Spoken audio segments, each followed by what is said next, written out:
Hey, what's going on, guys? Welcome back to the GM. It's your guy, Boulanger. Up next in this video, man, we're going to be talking about the Lamar Jackson presser and what we learned. Do me a quick favor as we get started. Hit like, subscribe, hit the notification bell so that you can get updates when we upload new content. Let's go. So, um, for those of you who have not watched the presser, I encourage you to go watch it. You can get it on YouTube, on the Ravens YouTube channel. The full the full presser is there. Um, I didn't learn a whole lot, but I did learn three things, or maybe I should say three things specifically stood out to me. All right. First and foremost, the excitement. I think you could see the excitement and the giddiness uh in Lamar Jackson's press conference. You could hear him laugh and joke and have some level of exuberance as he answered the questions and interacted with John Harbaugh and ETC, and even the people asking the questions. I thought you could see that same type of excitement, not maybe in the joking form from EDC, but certainly from John Harbaugh.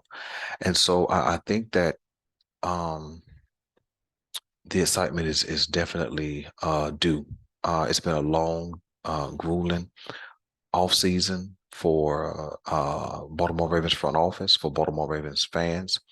And so it was really good to see all of those guys together for the first time, basically, in a long time. I think that's the first time they've been together in a presser for maybe 6 months or better. And so it was good to see them all up there.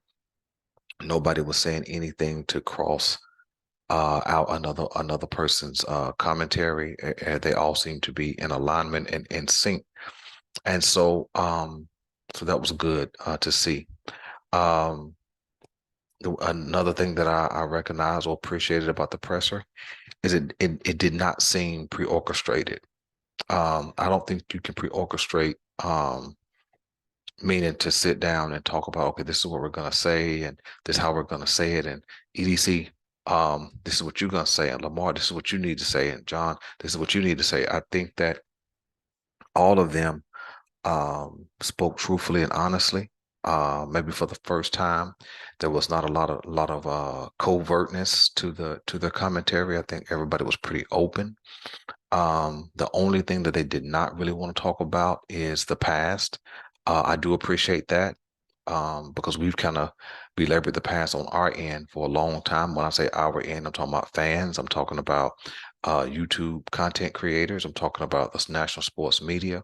And so um, uh, I think so. This presser was kind of a reset of sorts for the Baltimore Ravens narrative. I think it was kind of a refresher for interactions. I think it was a refresher for questioning, meaning a refresher for questioning means after today, there's no point in asking the same question. We've already heard that question. We've already given our answer, and it's probably not going to change. And so I think those things I noticed. And then one pretty big thing that I also noticed is uh, Lamar Jackson's desire to be a Baltimore Raven.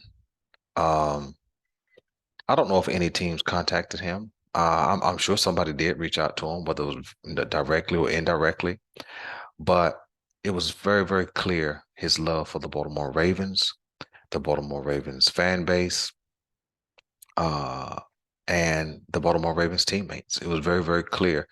And that's why I say I don't believe it's pre-orchestrated. I don't think you can fake true feelings and true emotions. And so it was pretty cool to see, man, how it wasn't necessarily, okay, they gave me the best deal possible. That's why I signed. I think that certainly you want the best deal that you can get. You want the most money you can get.